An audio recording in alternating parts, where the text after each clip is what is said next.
Hi.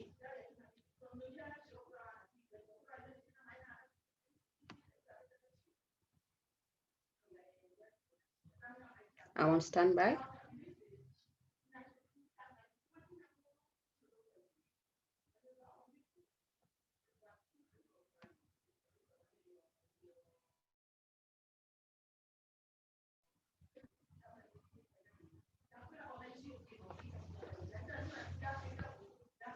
I'm on standby.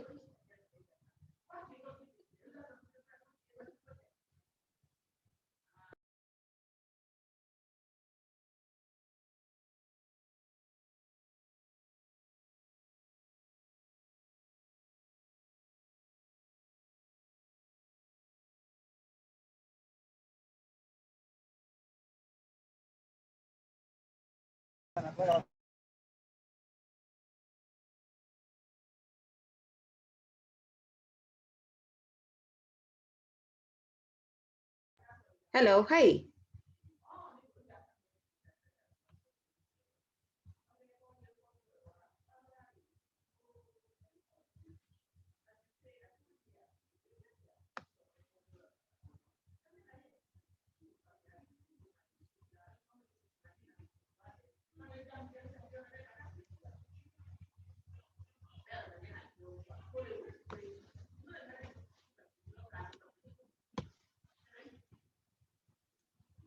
Hello.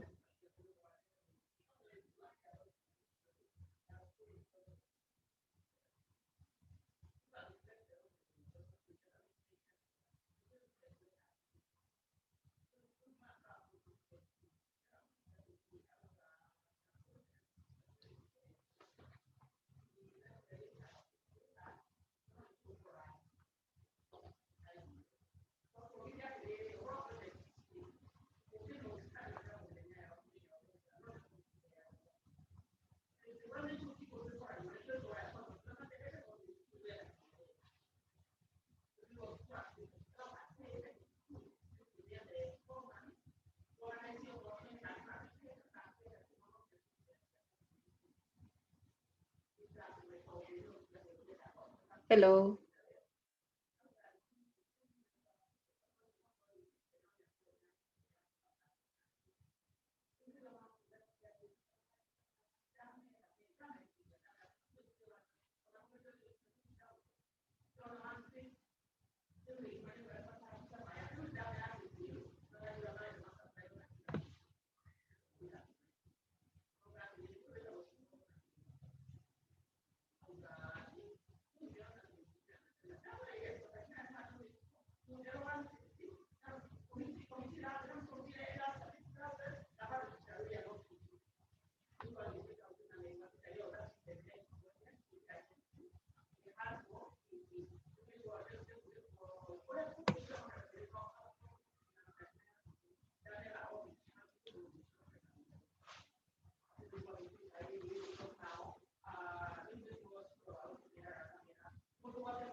Hello.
Hello.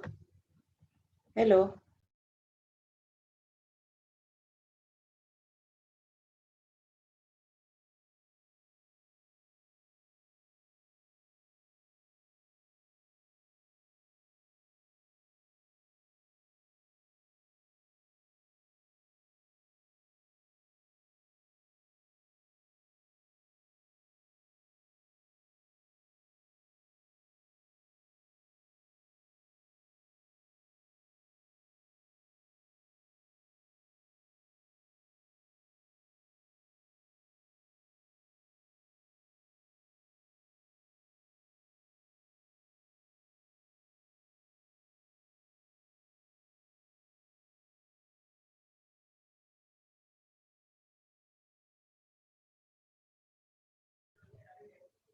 Hello.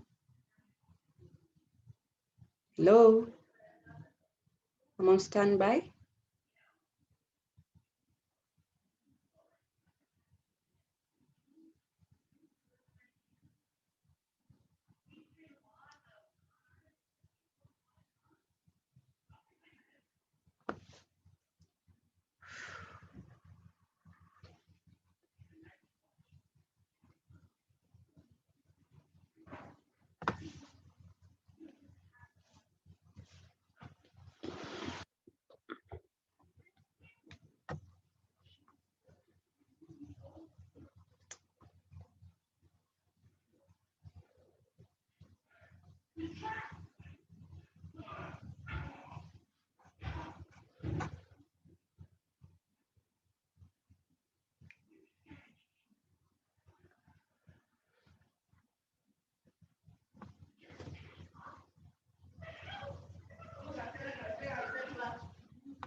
evening. Hello, good evening. Good evening. Hey, hi, how are you? I'm good. Okay, I'm very sorry. I was actually traveling, so I just logged in and then I was in a very noisy place. I couldn't even speak. Oh, it's okay. Yeah, so I also forgot to share the link. Mm-hmm. That's why maybe people are delaying to join, but I guess because we are like 20 minutes past time, we can start the session and then the others will join and find us ongoing because we'll record the session. I think that's fine. Okay. Yeah, I think I can introduce you and then Okay. we start the session and then others will join as we are going on. Okay. I hope you can hear me well. Yeah, you're audible. Okay, thank you. Yeah, because we have two, we can just start off and then we will continue as others join. Yes, so no problem. Yeah, so okay, I am Katile Mutuku. Uh, I will be the moderator of the day. I guess everyone in the session knows me. So I want to introduce myself so much. Um, Today is session 5 on interview skills, and the speaker, for those who don't know, she's called Mercy Nyandia. I hope I have pronounced the name well. Yes. Yeah, okay. Trina Mercy, she'll be talking about planning and preparation for an interview, and she's a certified human resource and admin assistant at Leisa Water and Sewerage Company. And I hope she'll take us through the topic on how to prepare and how to plan for an interview. So as others are joining us, I think we can give opportunity for Mercy to start off the session. And I'm very sorry for the delay. It's okay. Welcome, Thank you. Mercy. Thank you, Katile. Hello, everyone. As you've heard, the session today is planning and preparation for an interview. So we'll start. Let me minimize this first. Okay. We have 5 subtopics: answering common job interview questions, what to take with you to an interview, when to get there, asking questions, and presentation. Okay. I'm going to start with giving a small introduction on the same. When it comes to answering questions, what we as the interview panel, what we in the interview panel are looking for is the skill set. How assertive are you? That is, being direct about what you want, feel, or believe in a way that is respectful of others' views. Are you a team player? Are you able to work with others? Flexibility. Are you the kind of person who concentrates on one line of duty, don't want to find out what others are doing in the organization? Are you able, if I tell you, if you're, for example, you're the technical manager, do you have interest in knowing how it happens in the commercial department? What happens in the procurement department? How do you get the products that are brought to your department? Flexibility. How flexible are you? Creativity. If you're given a certain task, how are you going to carry it? How are you going to do it? Are you going to think outside the box? Goal-orientedness. Are you willing to meet the goal that is set for you to meet? Are you able to meet the goal within the timeline? Those are the skill set that we look for during that interview. I'll share with you some few questions that I have, and also how to answer them. We have, like, for example, tell us about yourself. When you ask to tell us about yourself, what is the interviewer ask? What does the interviewer want to see? What does he want to hear? What do we expect you? How do we expect you to answer this question? this, what you do is you tell us, talk about the experience. Talk about how the experience fits the job description. Talk of your strength. For example, how you're able to work under pressure. You're a team player. You're able to meet targets on time. You're able to plan and organize your work well, and all that. And also talk about the desires you have for that role, what maybe you're bringing on board. Generally sell yourself. This is why we want to get a view of your CV in just brief, in a brief way. And the other question is, what is your biggest strength? In this question, first of all, you have to go back to the job description. Relate your strength to what is required in that job description. Talk about positive qualities, ability to work as a team, positive mindset. You can handle pressure, communication skills. This again depends on the job description. Read it through and then find out, what does the employer want? What is he looking for? Do I have that strength? Am I able to bring it in the meeting? That is what we hope for when you're talking about the biggest strength. And also, strength cannot come without weakness. And you know, all of us have weaknesses. Even those in the interview panel, we have weaknesses. So when you're asked, what is your biggest weakness? Talk about a weakness that you're working on and a weakness that is not related to the job. For example, you've applied for customer care. And here you are talking about, my weakness is I'm easily agitated. And you know, being a customer care means that you'll have to interact with so many people, different backgrounds. Someone is frustrated, for example, you've disconnected my power bill. I have not had electricity the whole night. I'm there, I'm complaining about it. And you know, you need to be able to handle that stress. You need to be able to handle yourself. You need to be able to keep calm, listen to me, even though I am wrong, even though I might be at times abusive, and serve me as a customer. So you wouldn't use being aggressive as a weakness to a position of customer care. So again, go back to the job description. Look at what are the qualities they're looking for in this particular position. What is my weakness really going to affect my performance? If yes, then don't give that weakness. I know it might be funny to you, but just you're trying to sell yourself for in the interview. So if you say some of those weaknesses, you might not get that job. And again, you cannot say you don't have weaknesses, you're perfect. Nobody's perfect. The next one, the other questions that I have for you is, why do you want to leave your current job? That is, again, a question that is asked most of the time in almost all interviews. And with this, again, be positive.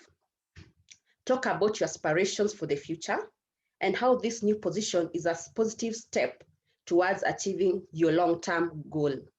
Be prepared to explain what those goals are. Why do you want to leave your current job?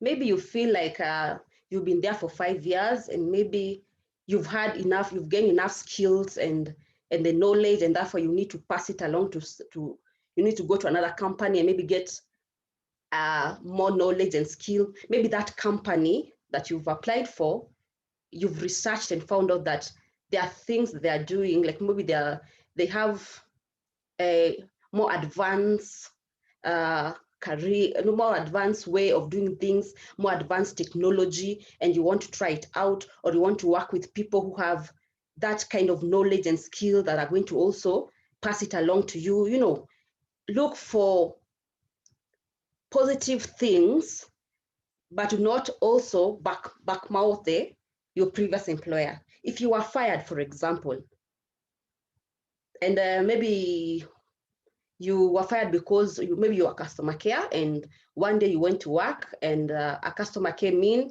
and you had so much stress from home, and then these customers come in and you if you ended up being abusive or being rude, not abusive, being rude to the customer, and the customer filed a complaint, wrote an email to your manager. You need to be honest about that, because some of these things, like in the HR department, we do store them.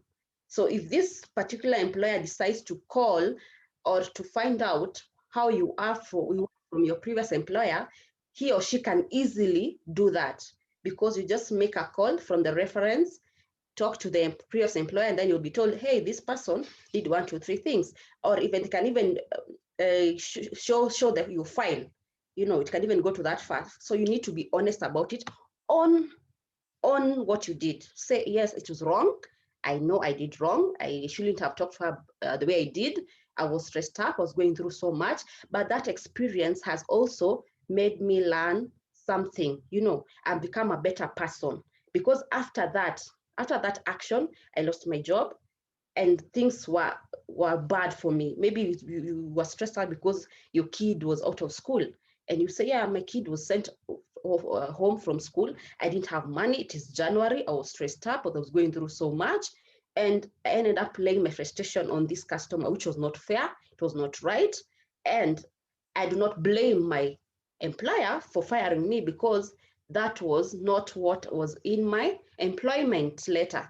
That was not part of the things that I was told to do. That's not how I'm supposed to handle customers. But I've learned from it, and I've become a better person. Who will employ you? It's your man is to error. We're going to still consider you because you are honest enough to tell us the truth of what happened. Do not make negative comments about your previous employer.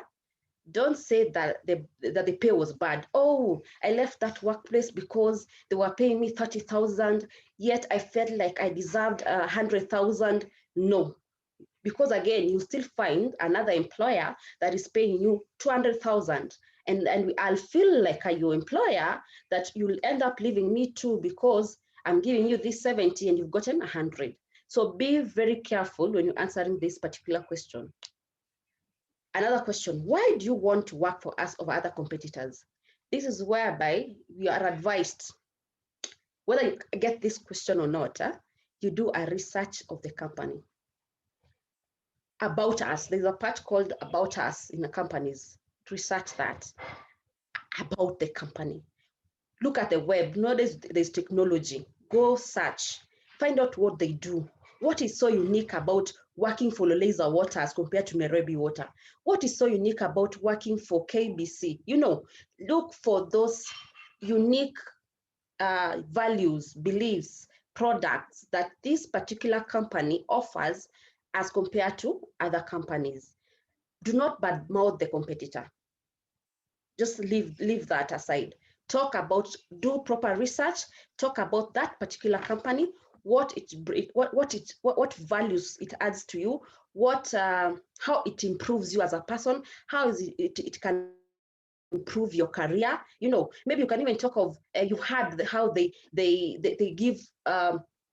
give trainings to their staff. They do orientations whereby you find I may be a HR assistant, but I'm able to work in the technical field. I'm able to work in the commercial field. So they make an all-round individual. That is a plus. That is something unique. You'd want a place whereby you're able to fit in any organization, in any field, so that when it comes to time whereby you're a manager, you know the overall runnings of the company.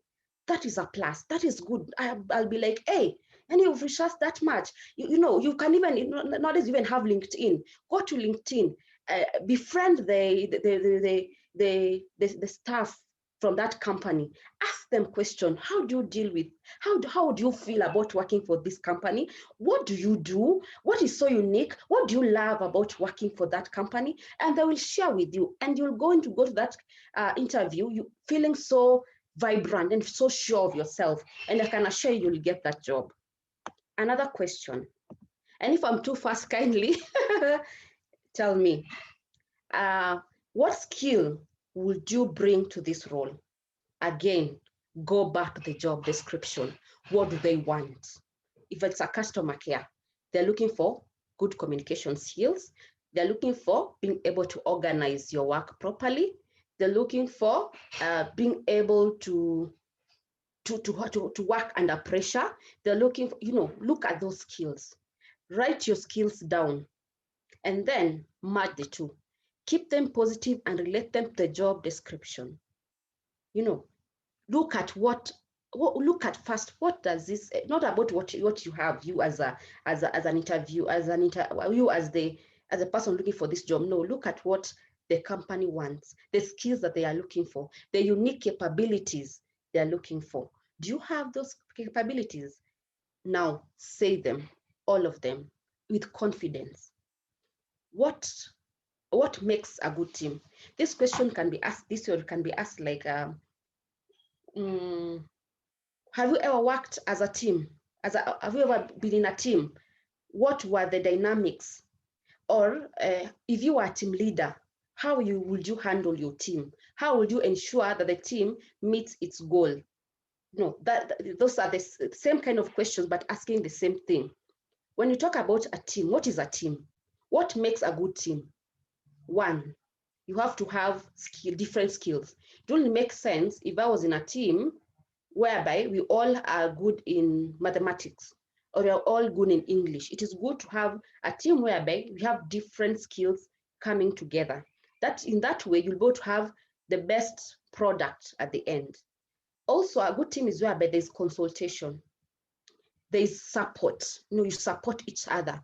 You don't backbite the other person. This one doesn't know what he's doing. No, you support each other. You work as a team. What else? You have the end goal. All of you are working towards the end goal. You're working together as a team towards the end goal. You listen. You talk and you also listen to the other person. That is what the team dynamics is all about. Having a common objective, good communication skills, listening and speaking, being supportive, totally driven towards the goal, have every set of skill, willing to take feedback, analyzing each step. There are times you're given a certain task and then you realize when you're already done that there's a mistake done somewhere. It's just like mathematics. You're working. Then at the end of everything, at the end there, that's when you realize, hey, this is not the kind of answer expected. Only to realize that you messed up somewhere up there. So it is good as you're working in a team, make sure that each step you analyze it. Is it okay? Has it brought the product that the feedback that you want?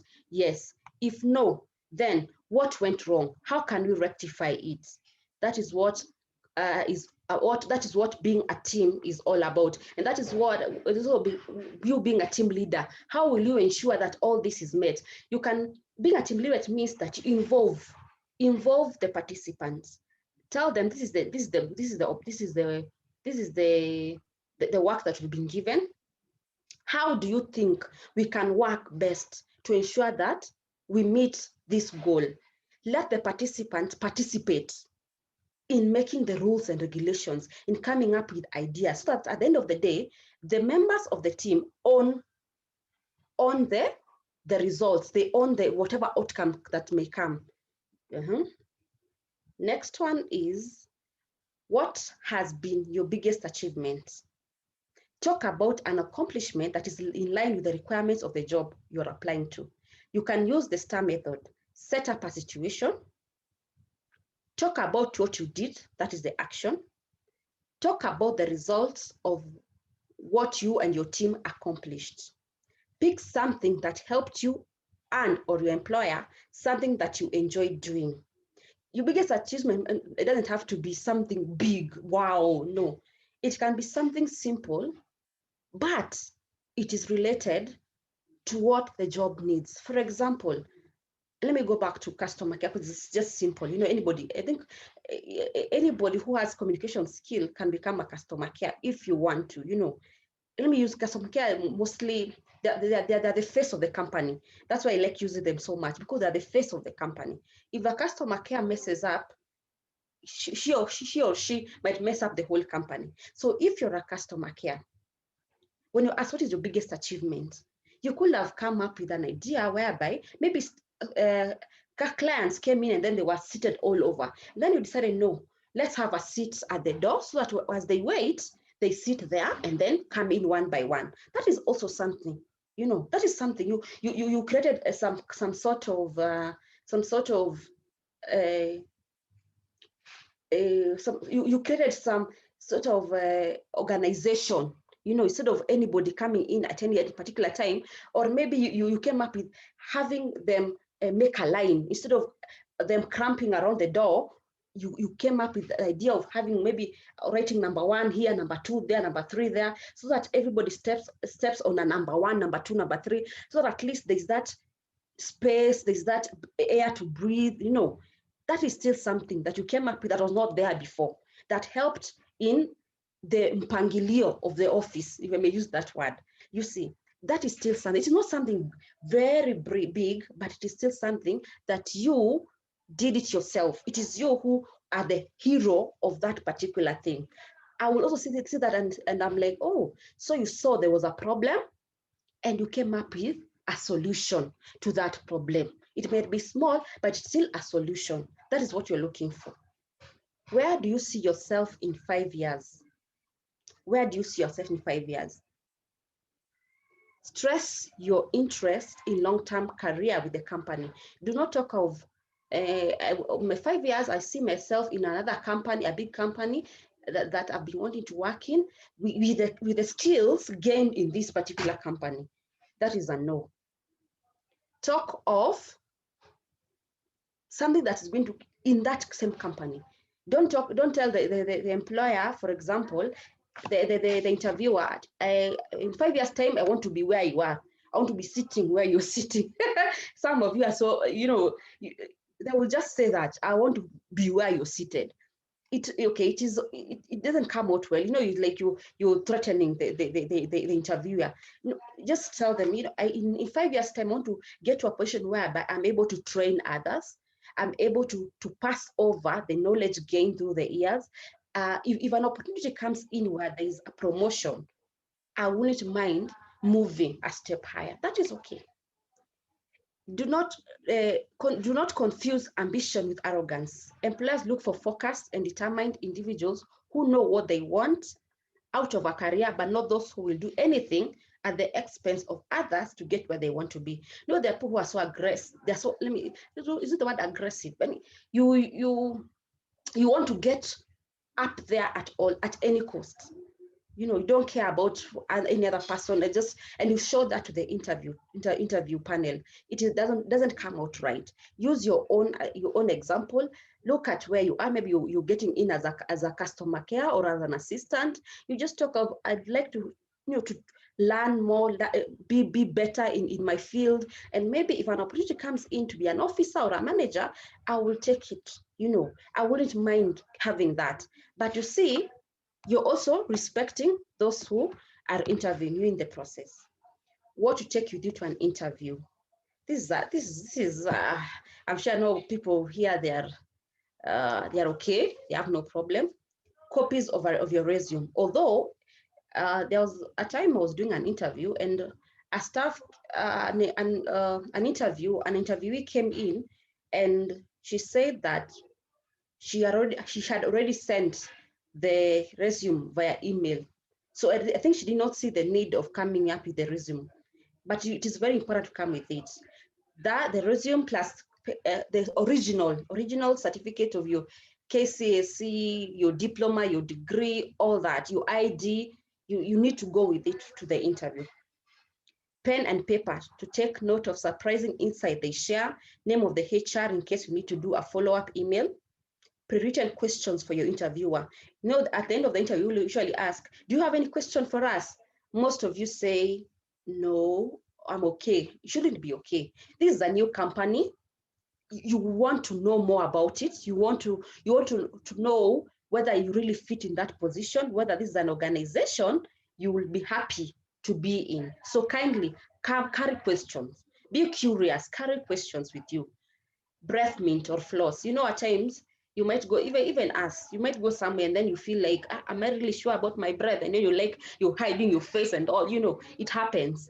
Just if you have to take something, choose something, not at the interview, but maybe towards the interview, before you get to the interview, you need to make sure that you're okay.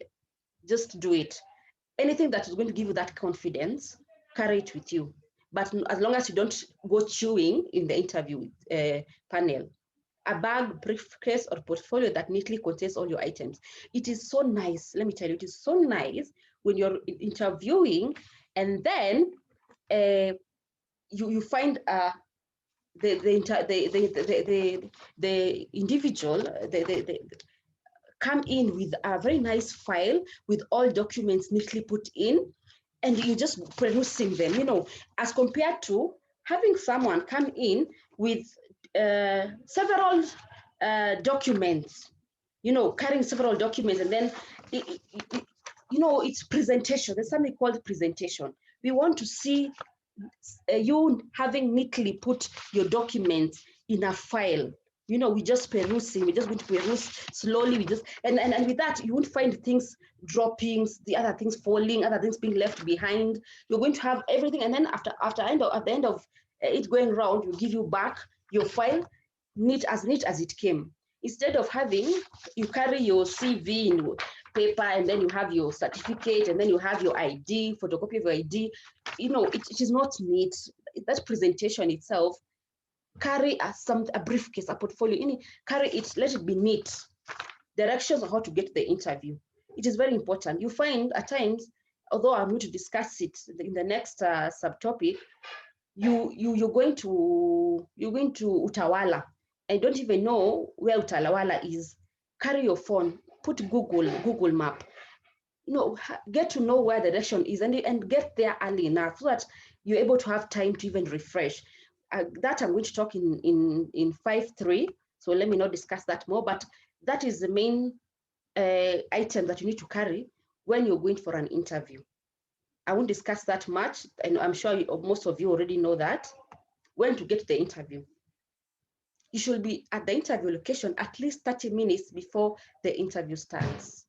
Why? Why should you be there at least 30 minutes before it starts?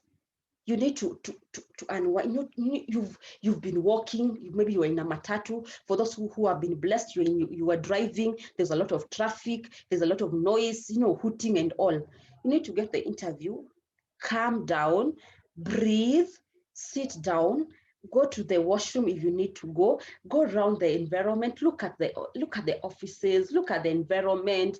If it's a treatment plan, look at how, you know, just admire the view, relax, sit down somewhere in where you've been told to sit, open your file, your folder, start going through questions. You know, you have enough time.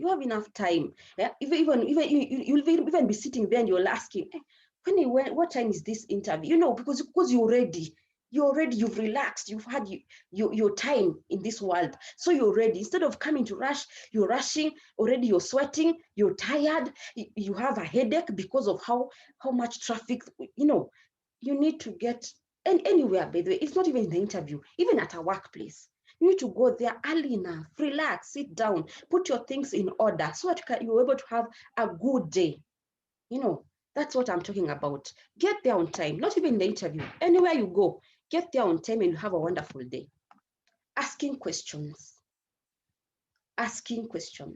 This is where most of you do not ask. Whether you ask, do you have any question for us? No, thank you, I'm okay. You know, it doesn't have to be a question related to the interview. You know, maybe you're thinking, you're asking for, maybe you did not understand something. No, use this opportunity to find out anything else you want to know and show the interviewer you are serious about the position. Ask questions that will help you decide if you want to work there or not. Ask questions like, what is your biggest challenge? What is the biggest challenge you have had with an individual who has held this position in the past? What is the biggest challenge? You know, I might tell you, for example, maybe the person that was there before was not creative enough. That is an answer. And then now you'll go back. If you get this position, you'll be like, hey, I need to work on my creativity, because this position needs someone who's creative. You know, what characteristics do you like for an employee in order to present your values? What characteristics? Also you want to see how you're going to fit in this, but in case you get this position, how will you fit in? What do they want from me as an individual? What is your favorite part about working at the company? This is where, again, I talked about knowing, researching about the company. What is your favorite part about working at the company? We will tell you. It is because we have, I have been made to be flexible. I'm able to work in any department. If a visitor comes in, even if the technical manager is not in, even if the commercial manager is not in, I am able to take this individual all round, tell them about how the company operates, because the company has nurtured me to be a manager, to be an all-round individual. Wow. Even if it was you and you're being interviewed, why wouldn't you want to be there? Because for sure, even if you get greener pastures, you are aware of all. You'll be all round. You'll be a marketable individual at the end of serving that company. And also, you can even grow in any line. You can become the technical manager. You can become the commercial manager, as long as you have the qualities, you have the skills that are required for that position. How does success look like in this position? How do you measure it? How does success look like?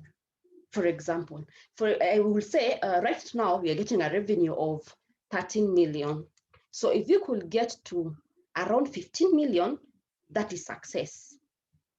Right now, our customer, we're having 10,000 customers in the whole of Kenya. But if you could move that to at least 15,000, that to us is success. So you'll be like, oh, so these guys want someone who is aggressive enough to go looking for those customers wherever they are and bring them to the company.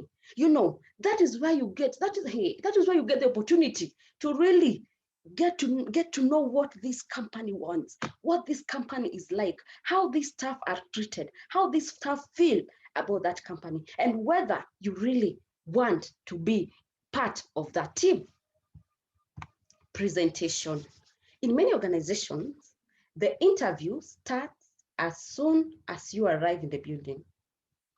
Ensure you dress properly for the interview. It's so surprising where you'll find someone who feels like, because you are the secretary, you're not that important. Or because you're the receptionist, you're not that important. I'll talk to you the way I want. And yet you're there for the interview because already, I'm not going to be interviewed by the secretary or the receptionist. And then you forget that in some companies, they start monitoring you from the time you get into that company. Others get to the interview, to the office. They have their seats, they're at the reception. They come in, they fold their legs, they are on their phone, they are watching TikTok, they are watching Instagram, they're feeling all good. And you're like, you as the receptionist there, you're like, okay, you're already showing an attitude. You're already portraying that you have an attitude already. It's like, hey, so how do you get there? Sit. You will ask, go.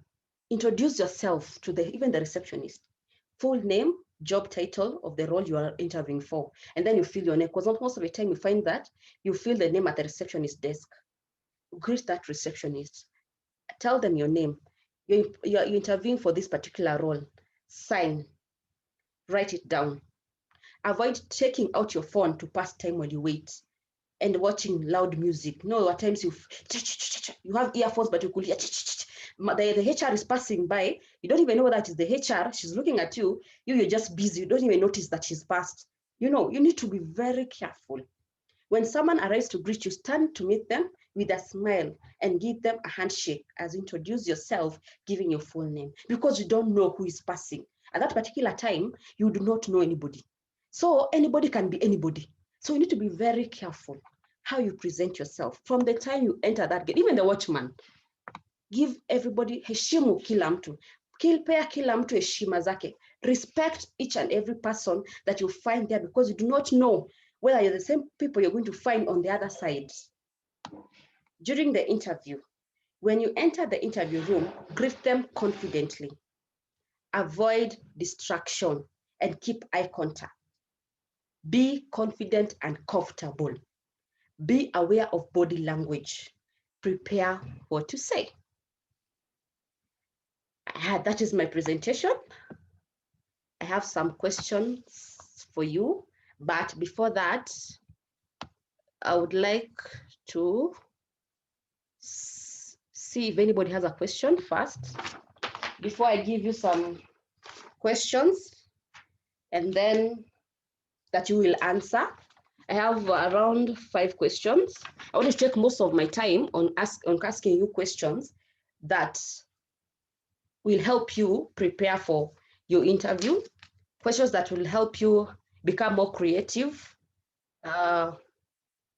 questions that will help you become a better candidate when it comes to the next interview you're going to go to.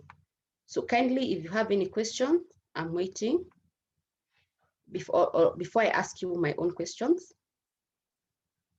and then you can answer them.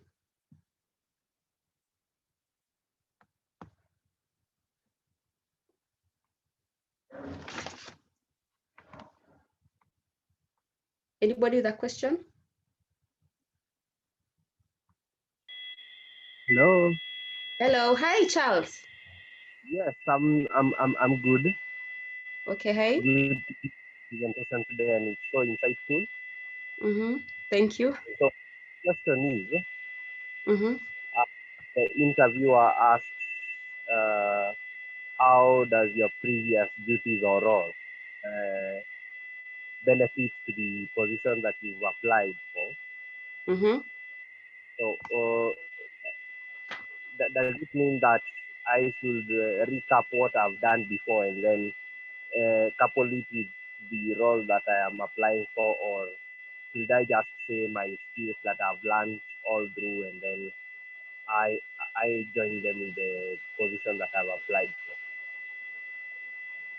for? Okay. As for that question, you can do both, because at times you'll find that you might have got a skill that is not mentioned in the job description, but it's a unique role.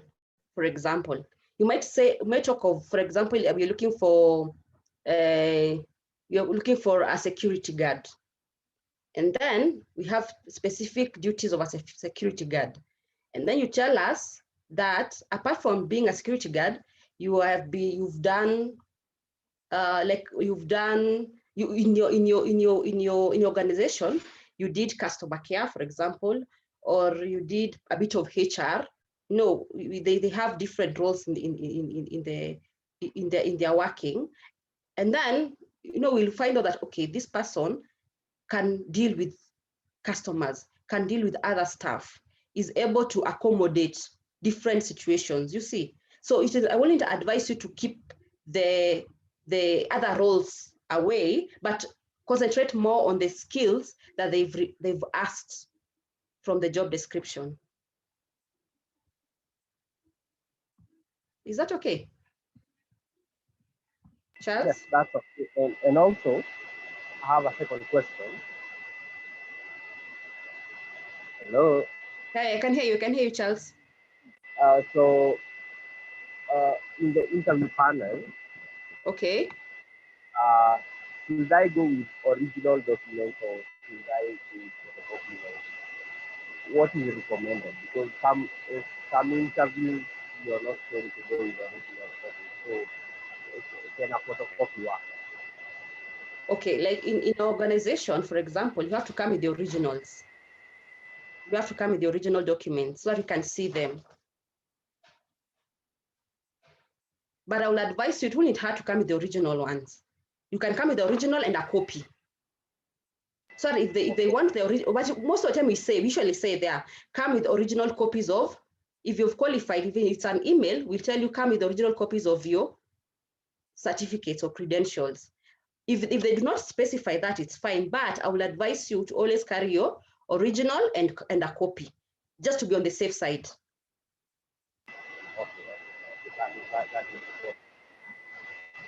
Okay, thank you.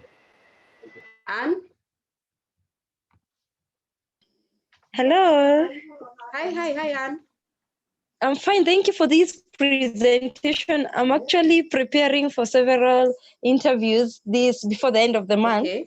And my major concern is when it comes now to what's your salary expectation. Okay. Yeah, because you also sometimes you have to also write it in your application letter. So now when you have now been successful and shortlisted, when they ask the same question, what do you say? Thank you. Okay. Most of the time, okay, if you've already got a job, they always have, it might come out, okay, you might not like what I say, but you see, in every job vacancy, we have a salary structure. We already know that this Anne is HR. She's going to be paid, for example, 100,000. So when you ask that question, first do a research of what are most HR in Kenya paid. It is average of this to this much.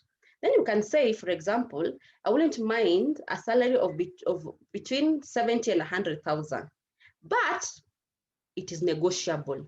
Negotiable, it can go higher, it can go lower. And then if they give you a package that maybe according to you, you feel like it's too low, for example, maybe you are from another company, then that's where you tell them. And at times you can even bargain, but most of the time, there's usually a salary structure. We already know this person is coming at this entry level, most of the companies. But you always say, research about it, research about the position, what other HRs in that position get, and then then choose a range that you can work with. Is that okay, Anne?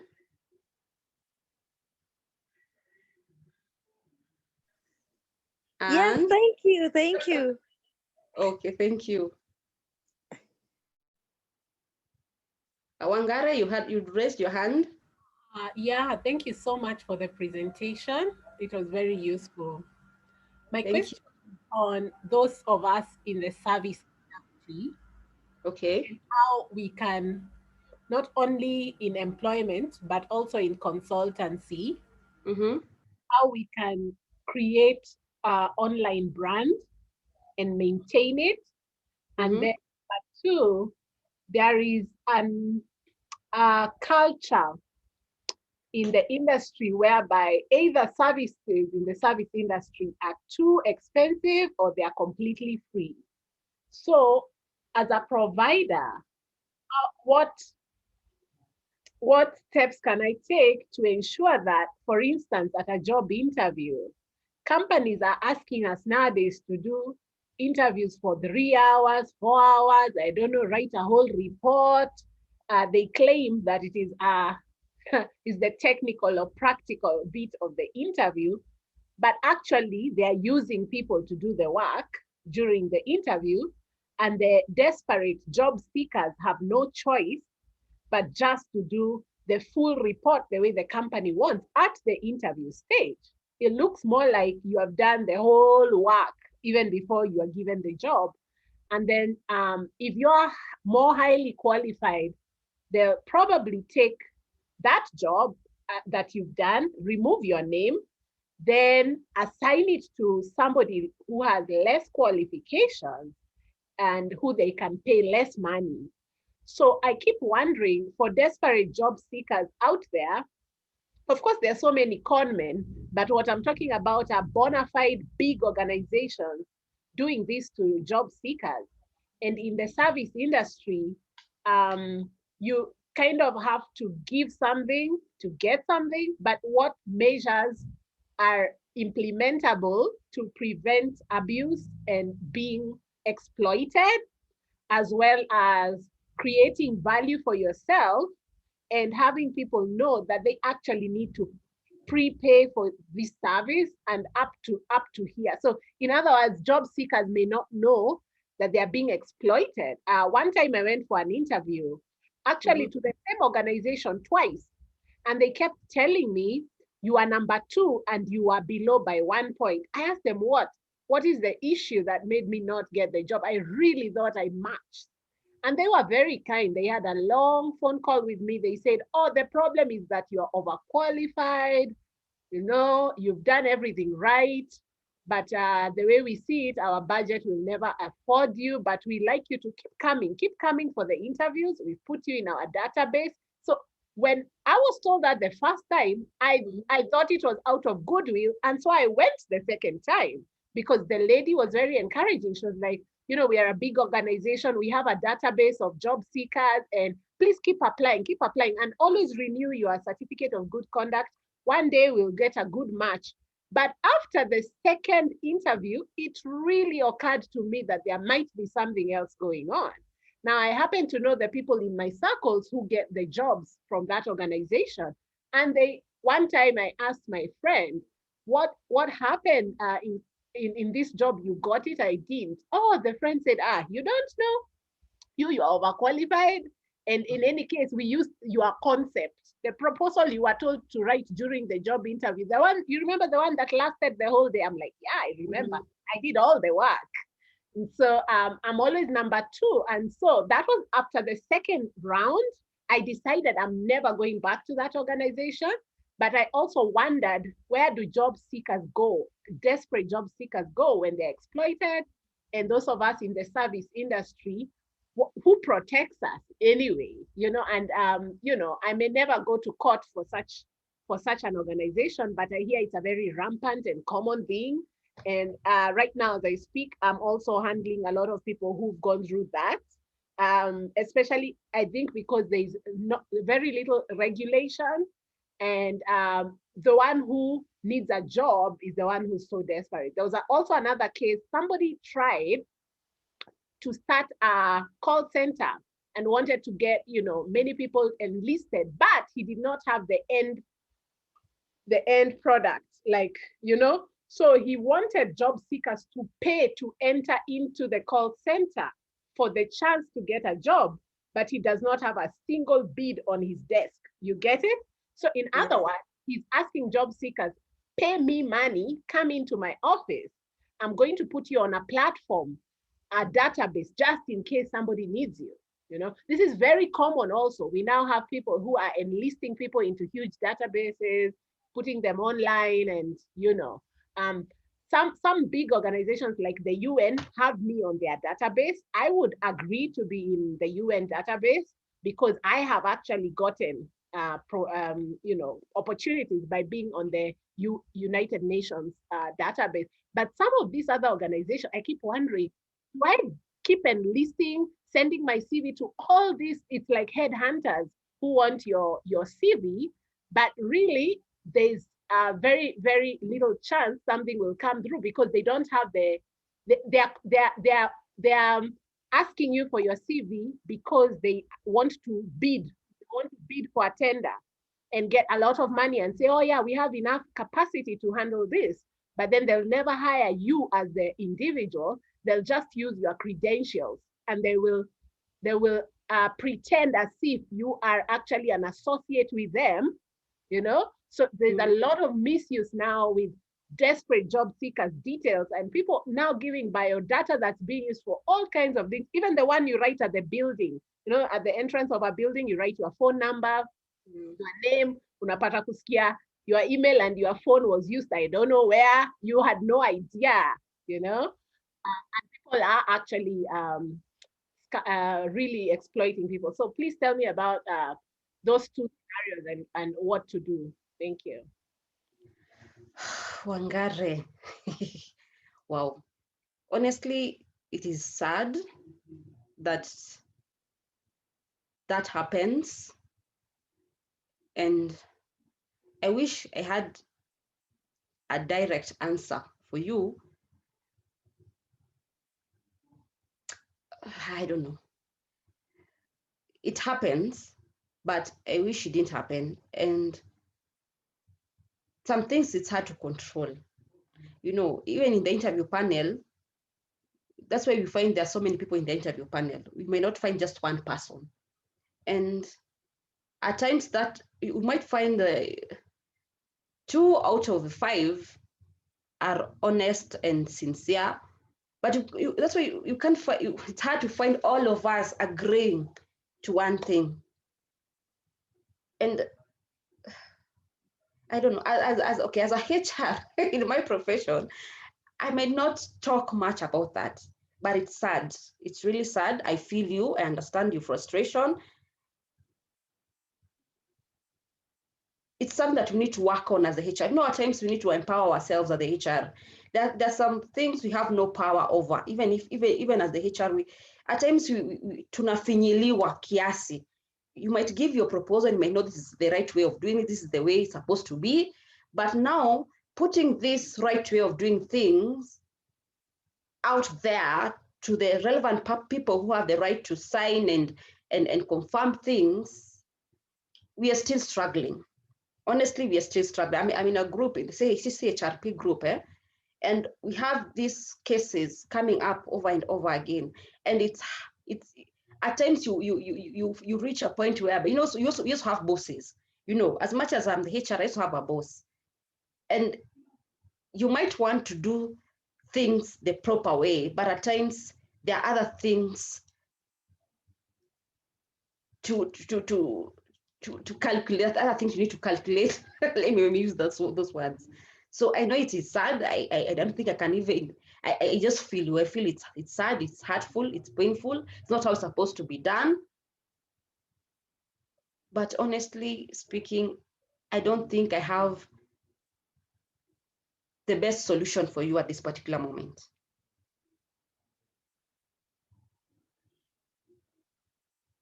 All right. So it seems like aside from only like individual knowledge and self-empowerment, there is no body or there is no reporting agency. It would just be the normal civil court or criminal court.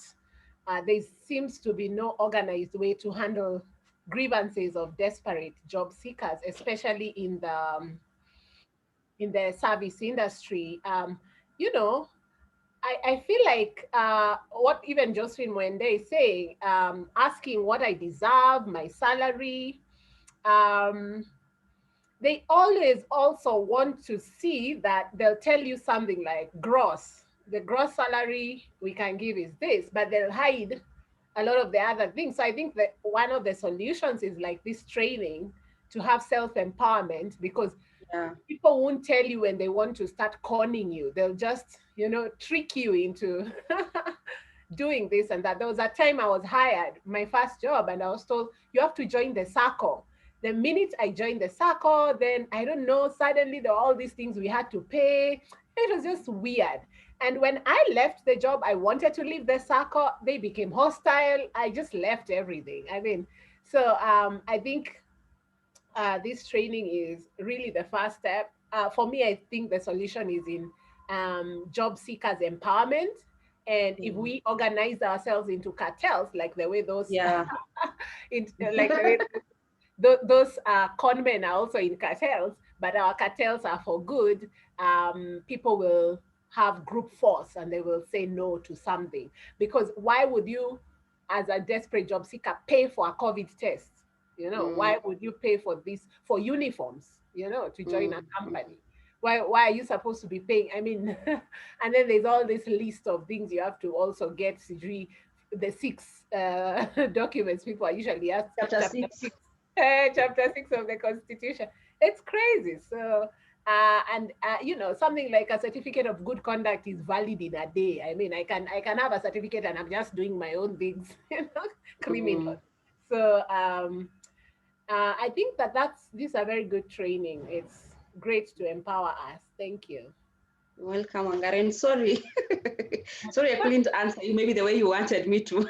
Yeah, maybe answer the other question on online branding and sustaining a brand, because those of us now in the service industry have had to do self-employment, our own consultancy, because of the problems I've already told you in getting employment.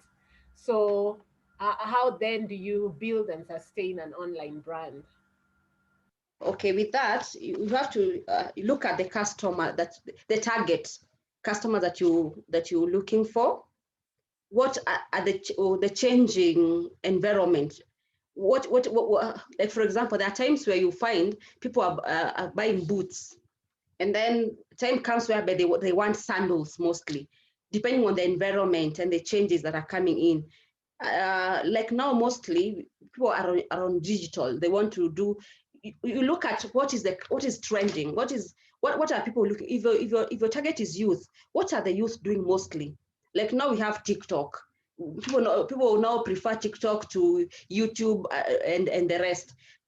You look at the market, you understand the language that the people that you're targeting, the language that they're using, what they want, and then you go in line with what they want. For example, you can even, if at all maybe your target is a youth, I would advise you to look for a youthful figure down there. If it's the customer relations or the marketing personnel, look for somebody who is in line with the people that you're targeting. Someone who can maybe who can convince them. Someone who they just like. Let me use this, just like the church nowadays. If you want to target the youth to come to church, there's a way. That's why they're finding churches nowadays are not the old way they used to be, because now we also need to target the youth. They're the ones who maybe, according to current situations, maybe they are lost and all. So we find nowadays the church is also embracing youth up there in the aisle doing things, so at least if you're saying, hey, if that youth can go there and do that, why not me? So that's the same thing with branding, online branding. You look at your target, understand your target, what do they want, what has changed, what is changing, what is new, and maybe go ahead of your competitors. Don't copy your competitors. Try and go be creative. Go out there and find out what are my competitors not doing. Can I use that as a way to get those potential customers out there? Wangari? Thank you. That was very useful. Anybody else before I ask you my questions? And I need you to changamka, all of you. Just like Wangari, amechangamsha sana. So I can start. Huh? My first question is, you are a team leader. You are a team leader. How would you ensure that you meet the goal and complete projects on time? You are a team leader. How would you assure that you meet the goal and complete the project on time?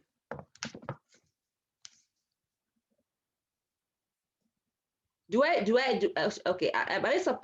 ask all of them at once and then allow you to answer, or give you one question at a time?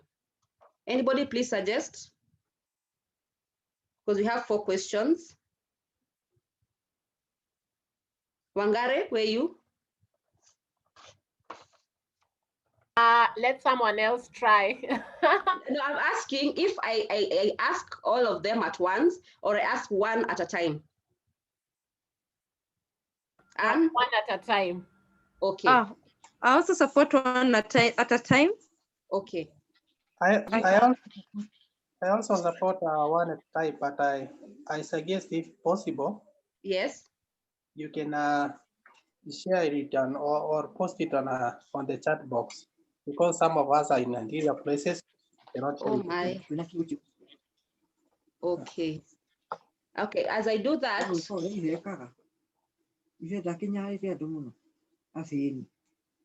you are a team leader in your team. How will you ensure that you meet the goal and complete projects on time?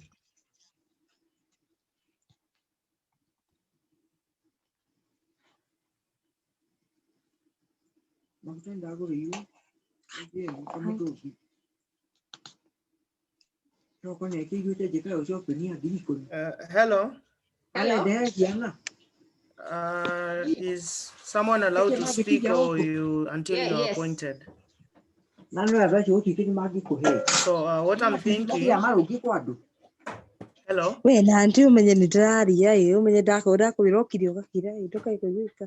Oi. Hello. Hello. Hello, you can go on. I was hearing another language, that it was Greek or Greece. Okay. What I'm thinking is,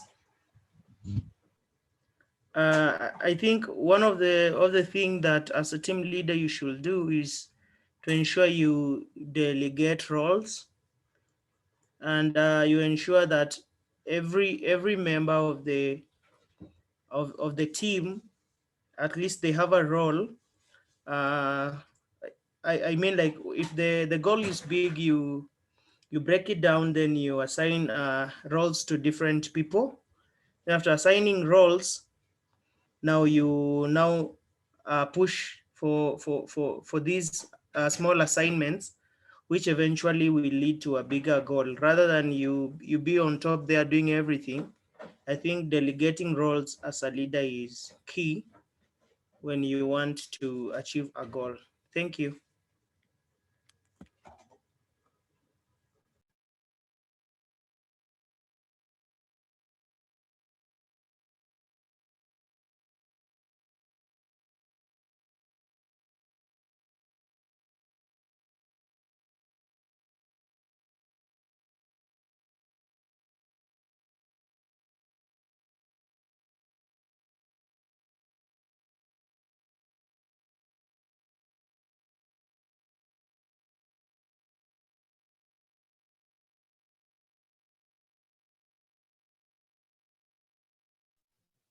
Hello. Maybe we can have another person. Thank you, Ali. Can I add on that? Yeah. I think for me as a team leader, for me to assure that I meet the goal and complete the project at a time, I first of all identify all relevant tasks. What am I supposed to do? What is so important and relevant for me to meet the goals? I also develop a work schedule. I cannot just work as a confused lesson leader. I have to develop a work schedule. What am I supposed to do today? What am I supposed to do at this time and at the other time? Something like that. And also get organized. You organize your people, you organize your team, you give them the roles they play, you make sure that they understand what they are doing. Yeah, you get organized. So for me, that is what I can do to meet the goal and complete project at a time. Thank you.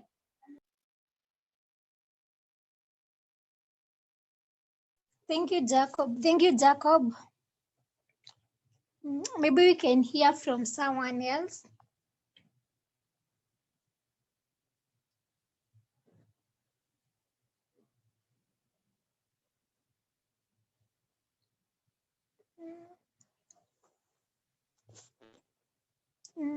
Back to you, Marcy. I think those two answers are somehow related. Yeah. I think you can go on.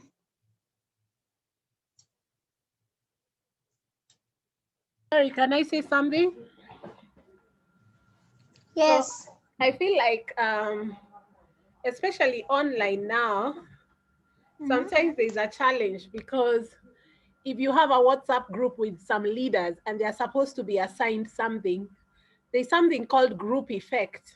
If you're asking a group to do something, there's a psychological thing that happens that people think, oh, that is not for me. Si imepostiwa kwa group, hiyo swali si yangu, ni ya mtu mwingine, somebody else will do it.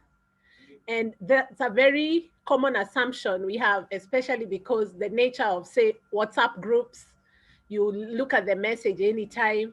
So for me, to add to what everybody has said, all the good points that have been said, I think it's good to combine both the individual and the group follow up to the leadership team or to your team that you have assigned tasks, because like right now we are all in the middle of a global Rona pandemic. And you might not know why some people are just offline, they're not doing anything. You know, now with remote teams, you don't really know what's going on. So if the team is online, not physical, I think it would be good to first find out what everybody wants, why they joined the group in the first place is crucial, so that you customize their effort to also be meeting their goals. I think this is coming from this philosophy that human beings are selfish and everyone will do what is benefiting them. That is why in a group, you'll find people are not taking up something, yet they say they want to do it. So usually there's very high interest sometimes, but you wonder why there's low commitment, why people are not actually doing the work. So it's because of that phenomenon called group effect, where you think, oh, someone else will try. Let me see if somebody else, like today, when you ask the question, we know we are supposed to answer, but everybody's thinking maybe they're doing other things, or they're thinking, let me hear what somebody else will say first, and then I see if my answer is correct or not. So that is a very common thing, especially with remote teams. Thank you.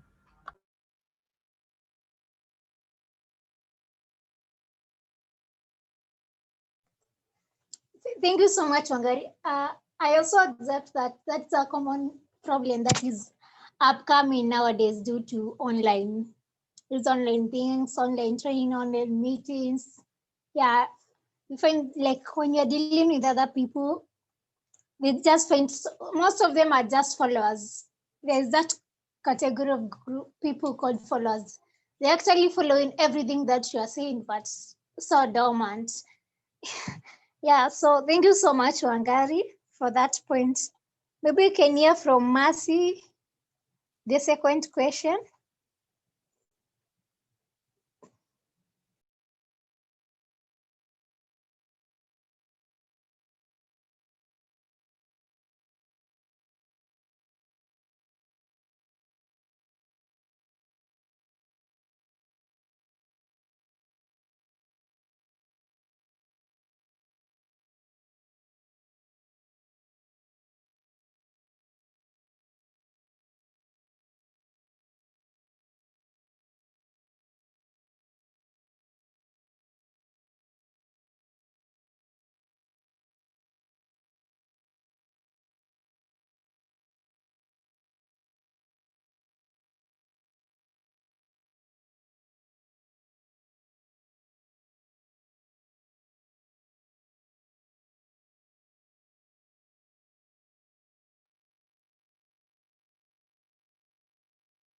Mercy, you're muted.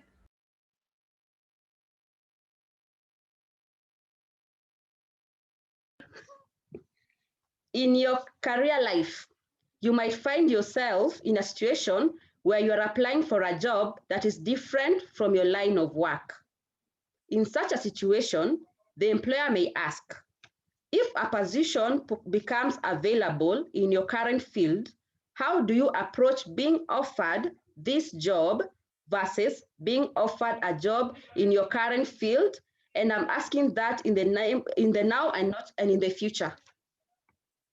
In your career life, you might find yourself in a situation where you're applying for a job that is different from a line of work, maybe changing careers. If a position becomes available in your current field, how do you approach being offered this job versus being offered a job in your current field? And I'm asking this in now and the future. I'm also typing the same question for those who want to see it in chat. So kindly, have you understood the question?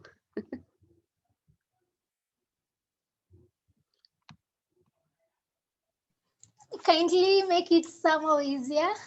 Okay. You've gone. Hello. Hello. As for me, in such a situation, I love to wait. The job in my career path, okay, it may be my career path, but I may end up liking this other one that is not in my career path. So I will outweigh the benefits and in which job I will be comfortable. So even if it's not in my career path, but I like it, I will take it. Okay. Any other person?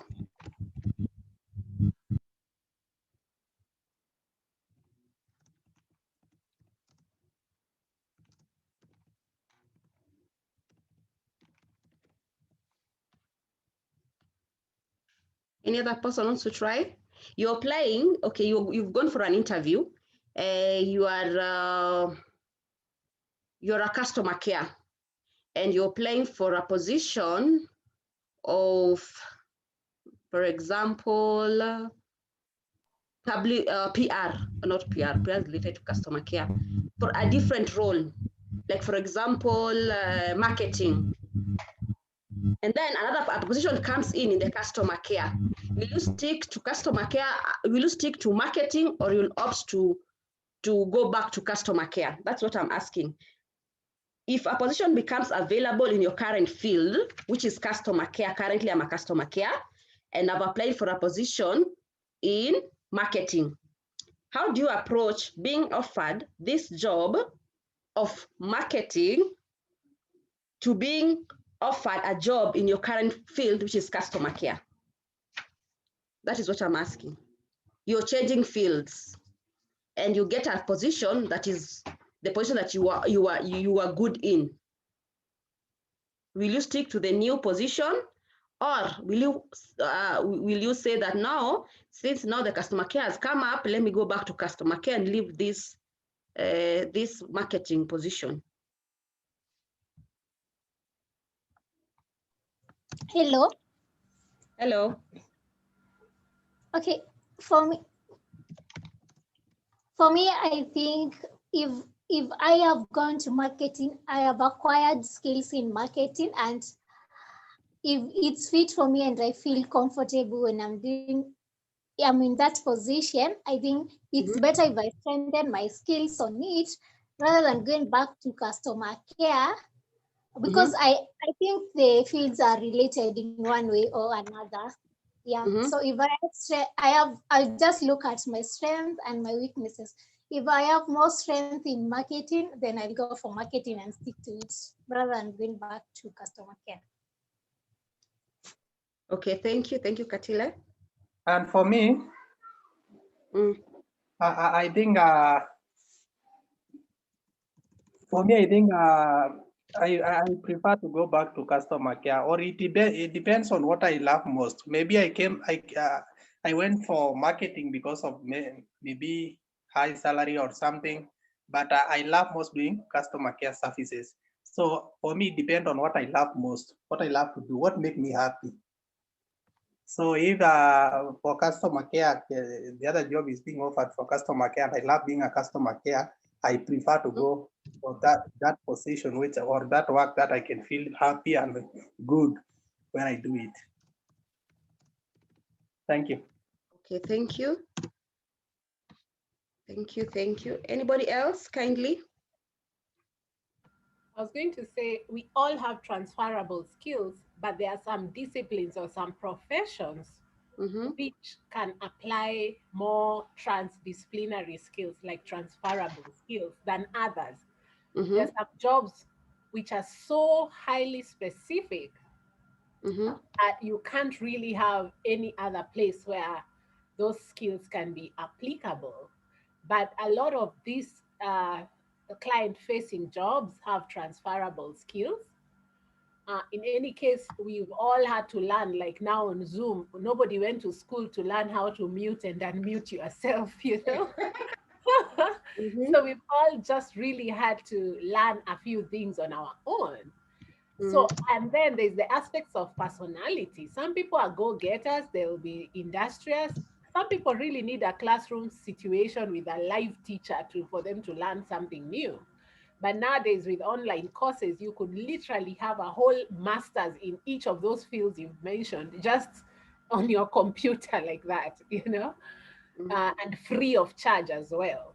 So I think it's a case-to-case basis. In my case, because of my personality, I'm a starter, I'm a go-getter, I like fluidity and movement. If you want to kill me, put me in a dead-end job that has no end and is monotonous and boring. That's gonna kill me. But I want to keep creating things. I like the thrill of the entrepreneurship and the adrenaline that comes with, you know, I don't even know where my rent will come from, you know. So for me, I'd take on challenges more. So I would literally go even into a job that I know nothing about, and I can scan the environment and learn what I need for that job. Mhm. So I would say there's no one size fits all answer, but for me, I'd move because I prefer to be highly mobile. In any case, many of the contracts that are being given are quite short term. Nowadays, in the gig economy, there's not so permanent pensionable jobs like for such like you've mentioned. So it is expected, even the company knows they are waiting for you a few years, then you should move on to the next piece of your career. So I would look at the pay. If the pay is higher, I would move. Because for me, being an entrepreneur or being in business, the most important thing to me is to have more time to spend with my family, with a lot of money to go for holidays. So for me, I want a lot of money in the most passive or quickest way so that I don't have to work the whole year. You know, like the way a crocodile or a snake eats 1 meal in a year.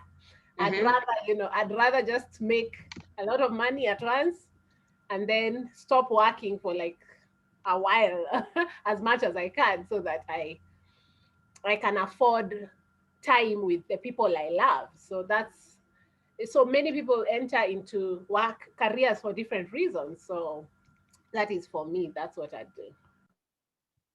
Thank you, Wangari. Okay, I don't think there's a right or wrong answer in that question because it depends.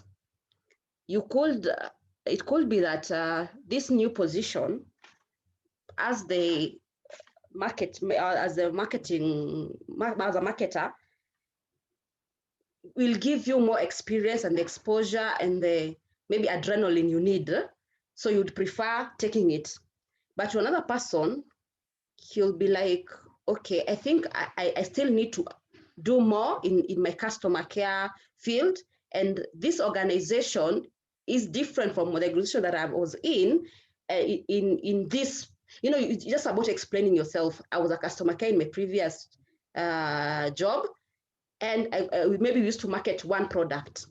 But here, I have several products to deal with. I have different customers to deal with. Like, for example, in my company, we only provide water services. So you see, if I was a customer care in my company, and then I go to another company that offers a variety of products, like, for example, Jumia, and the experience that I will get there is going to be a plus for me because I'll be able to deal with different customers, learn about different products that we provide, and therefore it's still going to make me grow in my career. On the other hand, I might feel like I've been the customer care. I've had I feel like I'm at my potential in my customer care field. So I feel like I need to go out there also and see what happens, learn what happens. So it depends with how you're going to answer that question and the reasons you're going to give. So as Wangari said, there is no good answer for that. It just depends with the kind of feedback, the kind of the examples or the results you give for the decisions that you've made. Third, is it the third question? I think it's the third question. An elderly woman, an elderly potential customer, not a woman, calls the office and would like to make an online purchase.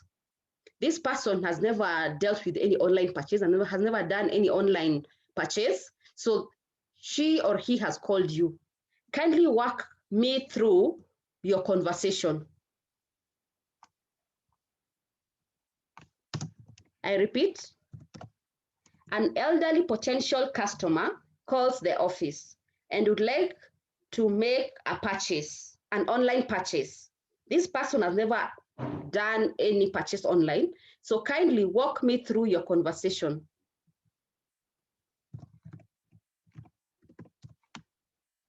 I'm also typing the same. Okay, you have all the 4 or 5 questions on chat. Okay. Charles, you're so quiet. Eugene, Jacob, I'm not going to mention you all. Josephine, Mwende, Ali, Anne, Mumbi. An elderly potential customer calls the office and would like to make an online purchase. Kindly walk me through your conversation. And you see, you won't assume that this is just customer care. No. In these companies that you are in nowadays, even me as the HR, I might find myself serving a customer because no customer knows who is who unless they read your tag, and most of them don't even read that tag. So any of you can answer that question.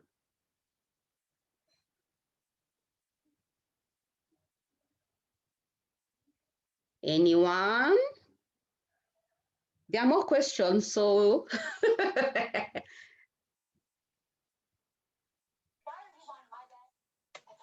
Eugene. Hello.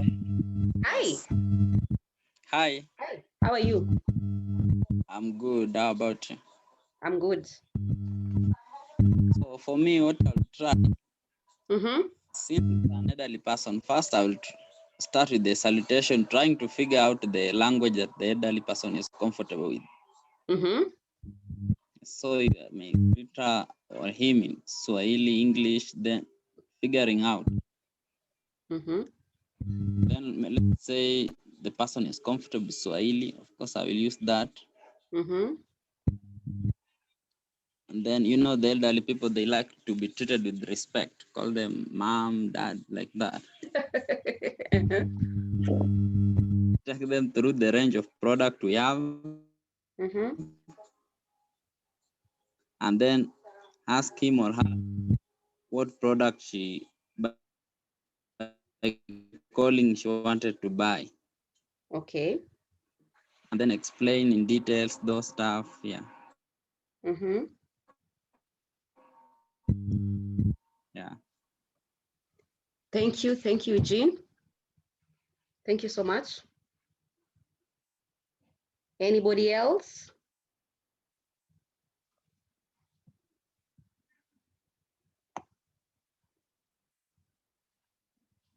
Jacob? For me, I think I will also say what my fellow just said right now. Mm-hmm. I first of all talk to this person and also understand the language he or she wants us to use when Mm-hmm. while talking, Mm-hmm. and also the time you want or you want the product to be shipped, and also I will also tell him how he will be paying he will pay the product, something like that. Okay. Anybody else before I give you the answers? All of you, you're in the right line, so I'm happy. Hello. Hello, hi. Hi, Ali.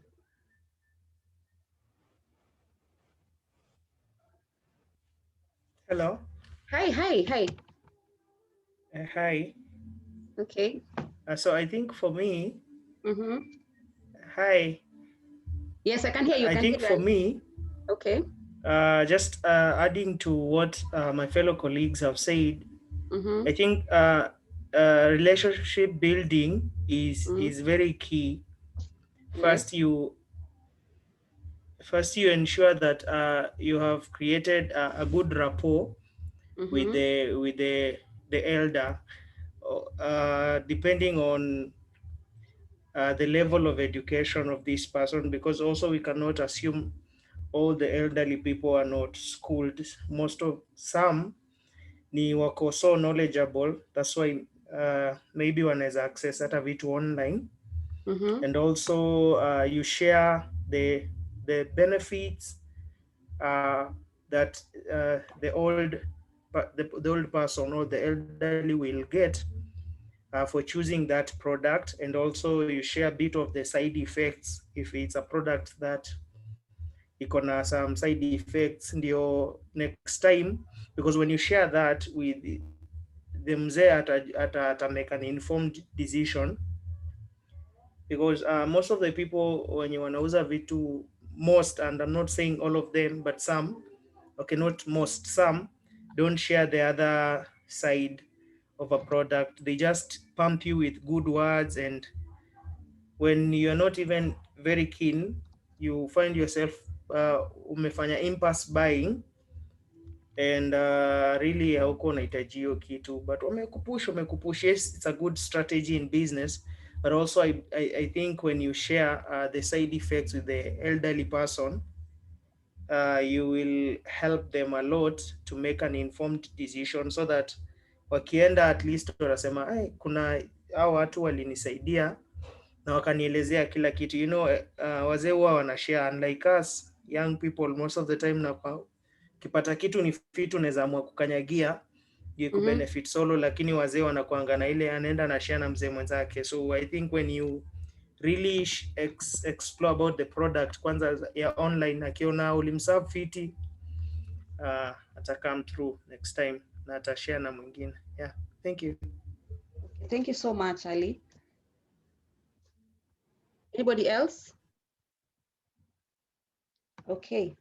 To add to that, or maybe to repeat the same, you need to, what I wanted to see is the communication skills or interpersonal skills that you have. How will you convince her that the process is secure? Because at times, most of the time, especially with the elderly, they're like, how sure am I that when I send this money, I'm going to get my product?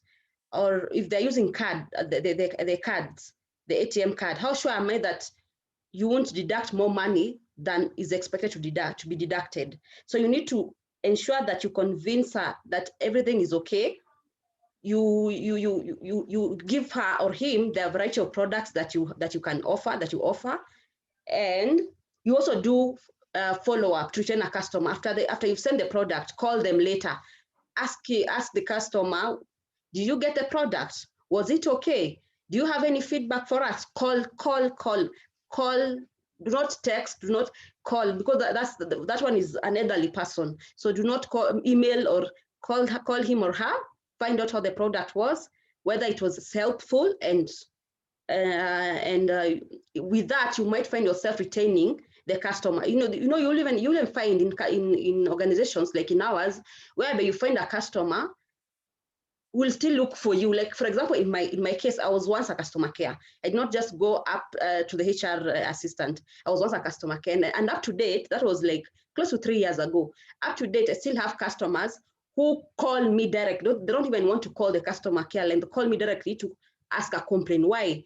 Because to ask any query. Why? Because they found that there was that relationship, there was that respect, there was that follow-up feedback that came from me. So it is always important to make sure that you maintain that friendship, and it goes a long way. You might even be surprised to find that same customer might help you somewhere. So it is good to have that interpersonal skill, understand the customer, get to know what the problem is, how to deal with him or her, and then you'll get the best results. So now the interview gets interesting. The questions get interesting. Now the last 2 questions, and I'll start with the most interesting. If you were an animal, what would you be and why? If you were an animal, what would you be and why?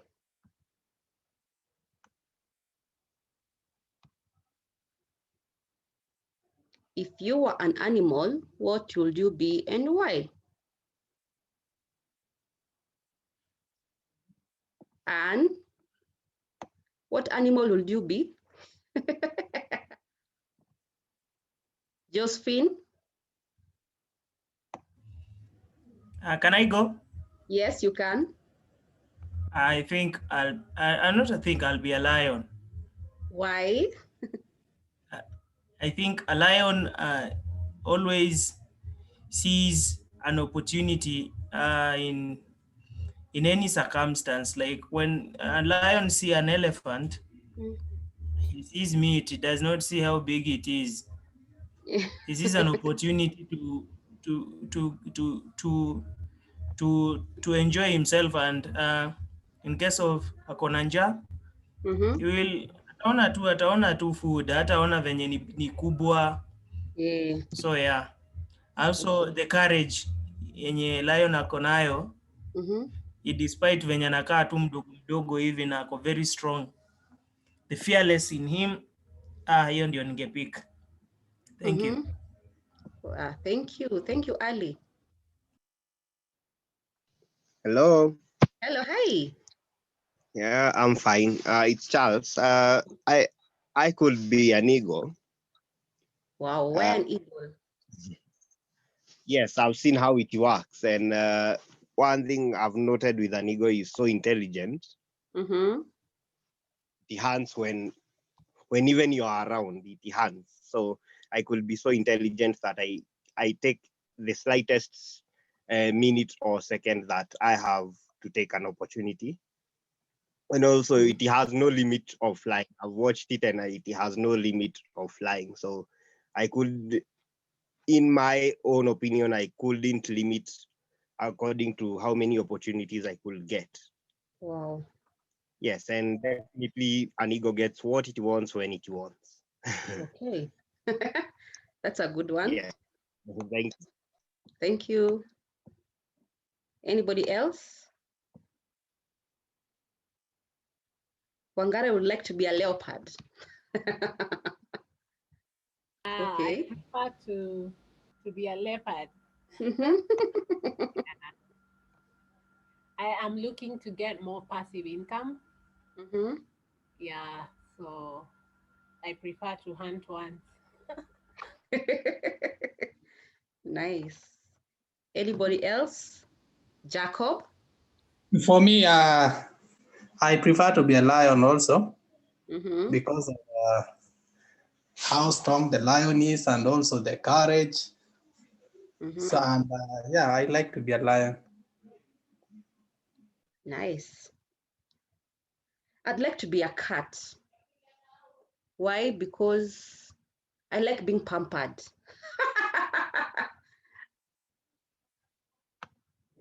So, okay, there's no right or wrong answer in this.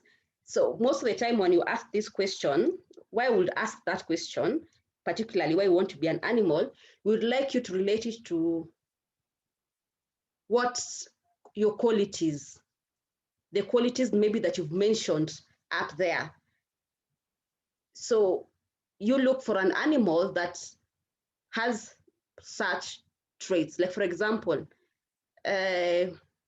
aggressiveness. You're aggressive. What animal do you know is aggressive? You're polite, you're protective, you're silent, you're you're the kind of person who observes so much. What kind of an animal observes, likes observing things? You're calculative. What kind of animal is calculative? You see, that's what you're looking for, but there is no right or wrong answer. Last question. How many oranges will you fit into an office? How many oranges will you fit into an office? How many oranges will you fit into an office? And then after this question, I'll be done. Kindly be creative. How many oranges will you fit into an office? Hello. Hello, hi. For me, I think one is enough. Then I cut it to different pieces. Okay. Is this a trick question? It's weird. It's not like the other questions you had asked earlier. Yeah, I wanted to answer my question before I tell you what kind of a question it is. I love oranges. I would make orange juice and have a full pitcher at the reception. I could plant a little orange tree in the office as a plant, to just add more oxygen in the room. And I'd have a whole array of oranges to decorate the space just to add life and liveliness. Okay. Different colors, because even the color orange. So I would also use the color orange, not just the fruit, because it's a color of revolution, transformation. So for me, I'd paint orange in my office for sure, because I work with creatives, and I do want orange to feature. Orange is a good color. It's also the 16 days against gender violence. So I like orange. Okay. Anybody else? Eugene, you're silent. Why? If it's a trick question, I don't know the answer, but literally, I wouldn't because I don't like orange. Okay. Okay, let me answer because I can see the time is already past 4 minutes past our time. So what I'm looking for, how you should answer this question. First, how many are there people in this office? Are there people in the office? Or is this just an empty room? How big is the office? What is the size of the orange? Is this the small ones, the medium, the big ones? I also need to calculate. I need to know how the square meter of the room. I need to know the size of this orange so I can calculate how many oranges will fit in this room. So this is just a cognitive behavioral question. But this answer, it means what we'll say is, I may not have an answer right now, but given all this, given how many people that whether there are people there, given all these questions, I'll be able to calculate and give you the correct answer. It sounds like an interior design job.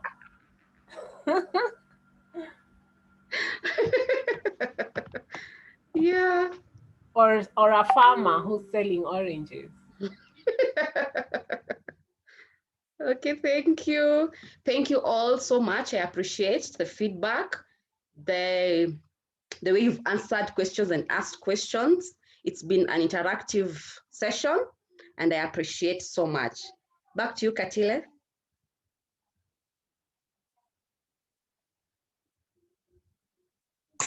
Hello. Hello, hi. Those questions are really tricky.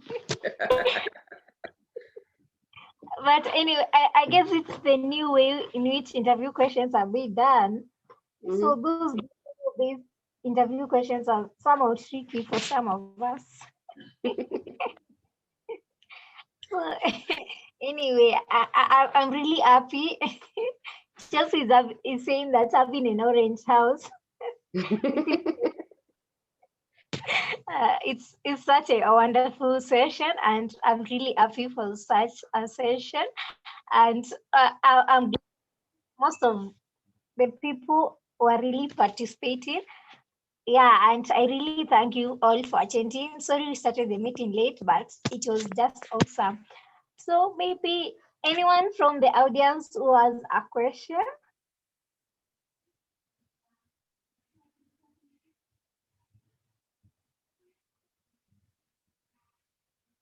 Okay, I think there's no one because I can't see anyone. Yeah, I have a question. So some organizations will call you for an interview. Some will never ever call you for an interview because they only contact those that they have shortlisted. So my question is it appropriate to go over there to follow up if they don't pick your calls and don't answer your emails? Is that a recommended practice to go over and just familiarize yourself with their office anyway, as a way of just, knowing what stage your application is, especially those who only want to contact those who are shortlisted. And then there are those who don't even say if they'll contact you. They just ghost you. What do you do? Okay, it's always proper to communicate to the participant, to the job seekers. Why? Because they also need to be communicated to. They need to know, have I passed? Yes or no? What you've asked about, if it's important for you to go to the company, it is very important to even do follow-up. Call the company, email if you got an contact there, maybe if the HR shared the email, because there's a case I got last year around December, whereby we did an interview and then the HR sent a message to the shortlisted candidates using the company email. It's called Sematime. And then one of the candidates who are so shortlisted did not get the message. I don't know what happened. Whether it is this phone or with the system. So he ended up coming and asking, what happened? Did I get the interview? Was I shortlisted? Only to realize that he was shortlisted. So he had to rush. He had to rush home and then prepare himself for the interview the following day. So you see, it is very important because at times when these emails and all, at times things don't, okay, for me, I prefer calling. You know, when you call, you're able to get someone in Mteja. And with that, maybe you do a follow-up or send a message or an email. Some companies do not do that, but it is always important for you to go that extra mile.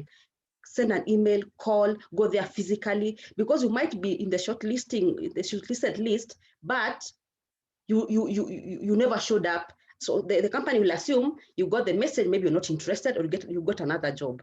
So yes, make that extra effort. And also, I have a question on that note.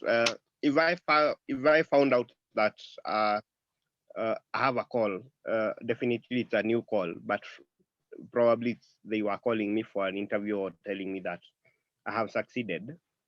Should I call back? And what's the reaction from the other end? So is the position given to another person, or can I explain myself? And number two, there are probably these interviews which are done also in the field, probably like KDF or the police, kind of interviews that are done in the field. They need physical exercises. So do I carry on my gear and also wear a suit, or I can just go vile naweza enda tu kwa kiwanja? Thank you. Okay, the first question, will it disqualify you for a position because you don't pick a call? You should have a timeline. You know, I might call you today, your phone is off, or maybe it's busy. I'll still call you again because there's usually a timeline before you report to work. So calling back, I won't assume that it is you just switched off the phone because you want to. I'll still listen to you. I'll still walk you through the interview process. I will still ask you to come for the interview. You switching off your phone will not disqualify you at all, or it wouldn't be fair for me to disqualify you because your phone was off. Second, okay, if you are going for an interview, kama hiyo ya jeshi like you said, I'll advise you to vaa kama unaenda kufanya hiyo kukimbia.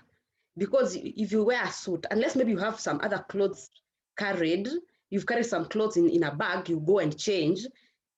Okay, appearance is also important, but also, I don't think I'll judge you because, you know, you've come with tracksuit ready to run, ready to do what it is that is needed. Just the same way you'd find someone who's maybe coming to do engineering work, maybe mechanical engineer.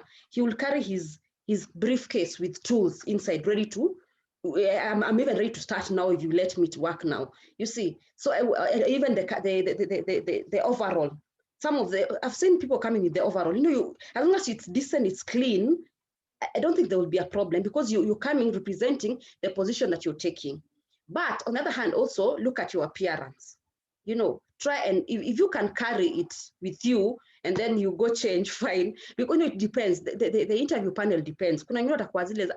Where you coming this way? Why didn't you present yourself? When you think it's just racing you're going to do here, I'm also going to interview you for other things. You see, so it is important to be on the safe side. You can carry it. I think I'd advise you to carry it. And your tools also, carry them with you as you go to the interview, so that you can show them. I even have my tools here. This is the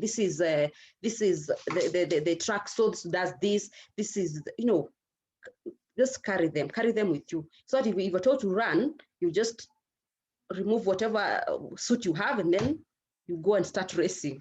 Because it depends. Some nowadays interviews are tricky. You might go thinking that you're just going to race, but they take you to a room first, you can answer some questions, then you race later. Things are changing. Just be prepared for anything.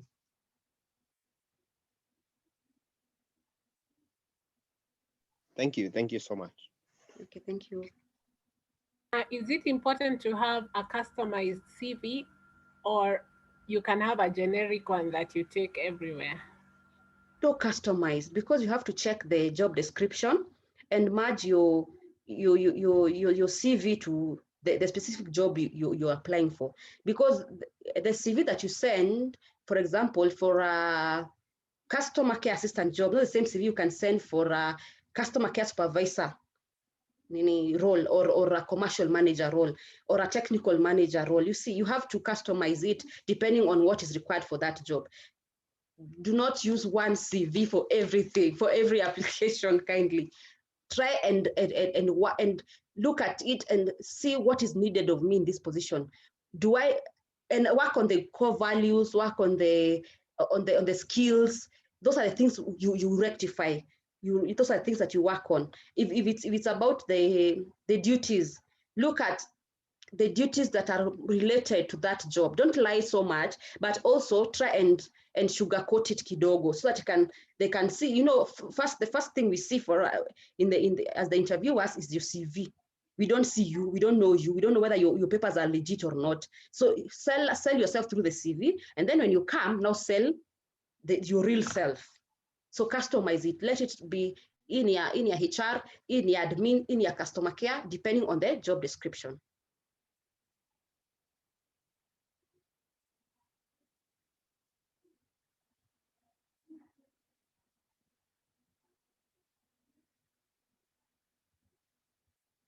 And even the cover letter, some of you do not edit your cover letters. So you also need to edit your cover letters. So sometimes the jobs that people are interviewing for are in a different time zone, and you are asked to be on Zoom at 1 a.m. Is it appropriate to ask somebody to change the time to fit your time zone? Or because you are the one who wants the job, utajipanga tu usingizi, then you wake up? Is it also okay to really speak about where you will be at 1 a.m. and whether it will be suitable to switch on your video or not? You know, such things. Because when it's online and the job is abroad, they usually will keep their time zone. And you're the one, is there any bargaining power? Even in contracts as well, when you're given a contract, can you say, I really want to start immediately, but let me go get someone to look at this aspect of the contract. I don't feel comfortable. Is that good, or you just take it? And you should you take a contract that's not good enough, halafu later on you yani uvumilia, and then later on you sort it? Yeah. Okay. When it comes to time zone, oh my, I think if I were you, I would vumilia. Because you see, now you might also be affecting the other side. Maybe they'll be forced also maybe stay awake so that you can be interviewed. You know, you also have to look at, okay, if I tell them that, what if they'll have to be the ones to work at night so that I can be there during the day. About the contract, like for us in our company, we do not accept you to return the contract the same day. We let you go with it, read, consult if you need to, because at times you'll find someone, give them the employment letter, and he's like, hey, this man is too kidogo, and then you're like, no, you go read it, go through it, because there are other things maybe inside there that you'll find that are more attractive than the salary that you're looking at. Maybe it's the medical cover. Maybe it's the fact that maybe you're permanent and pensionable as compared to contract. Maybe there are so many things. So usually it's always advisable for you to go with that contract letter, go through it, maybe have someone else to make sure that by the time you're saying yes and you're putting that signature, you're sure that this is the deal, this is the right deal for you. Don't just, I don't know whether the companies would do that, but I would advise for you to have time to go with that contract, read it through, and only sign when you're comfortable with the content. I think the ethical dilemma is, I really need this job, but some things they are saying don't even make sense.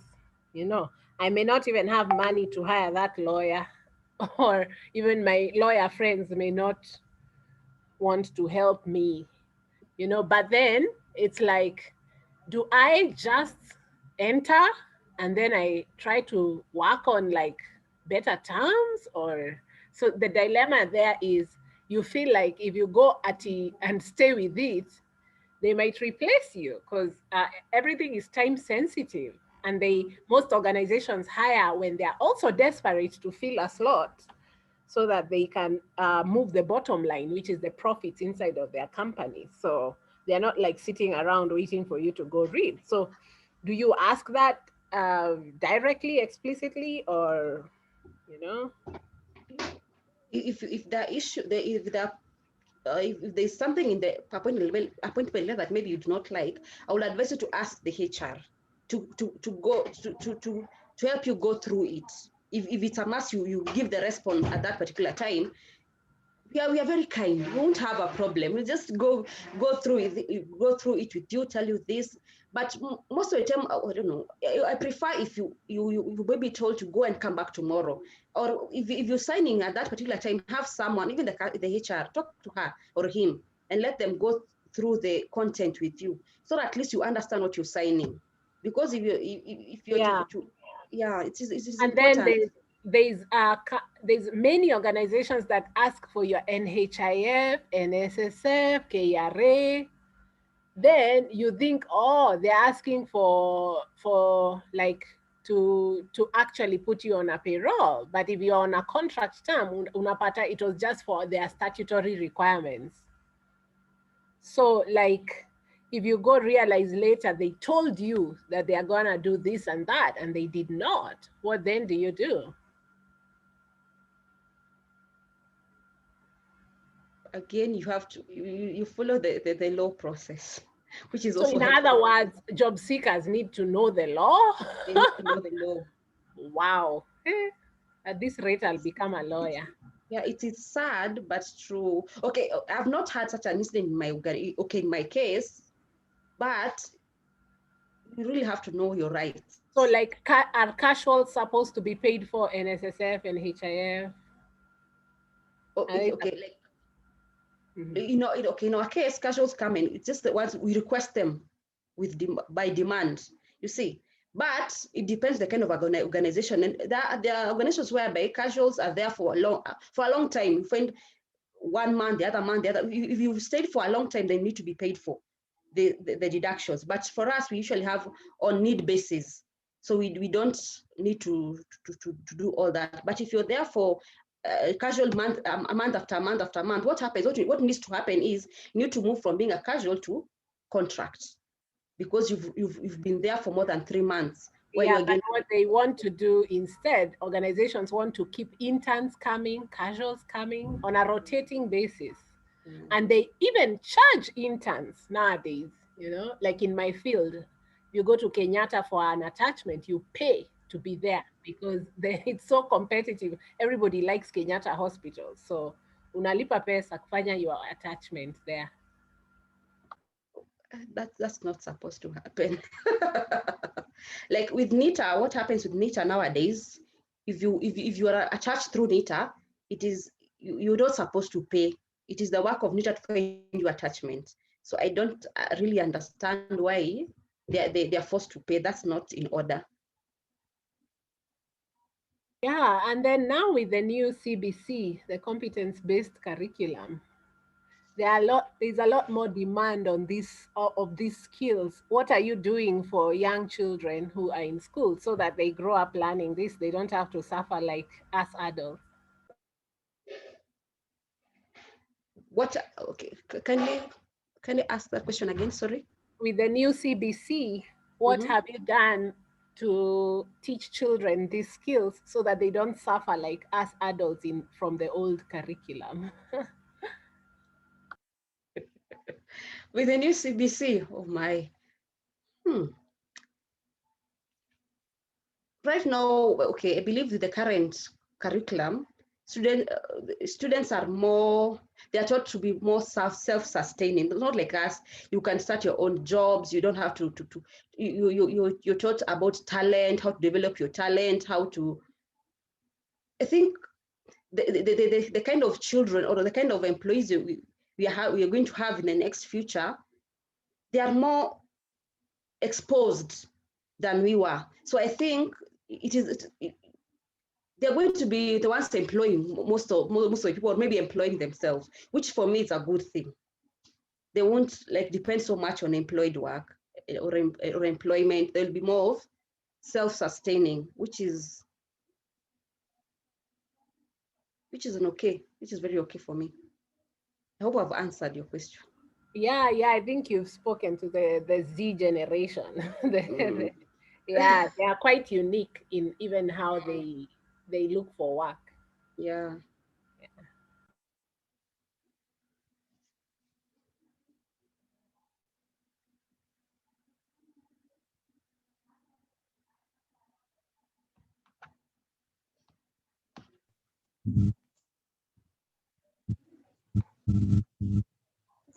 Okay, hello. Hello, I think we don't have any other questions from the audience, and I'm really pleased for that session.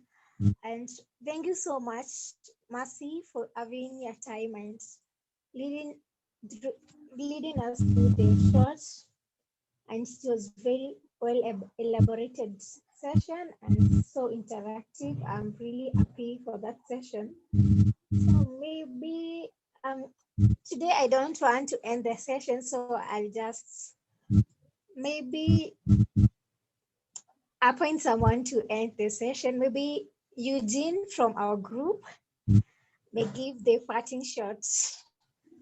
Yeah.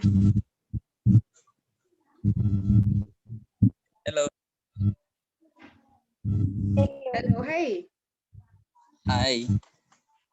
Once again, thank you so much.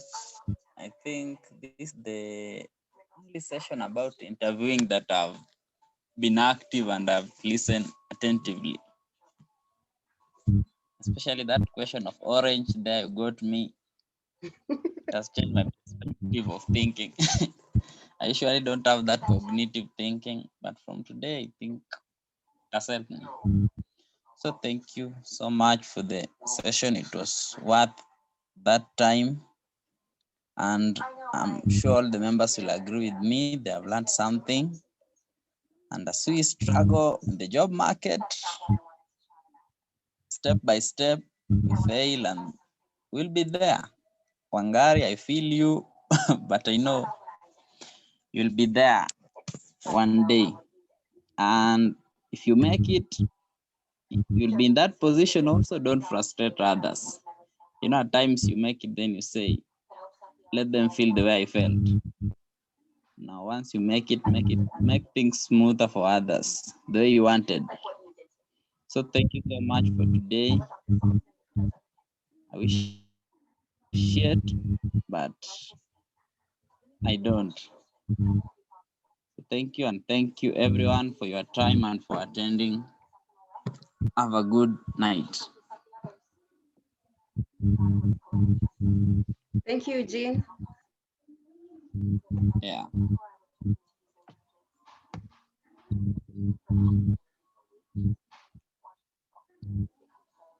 So I think we can end there.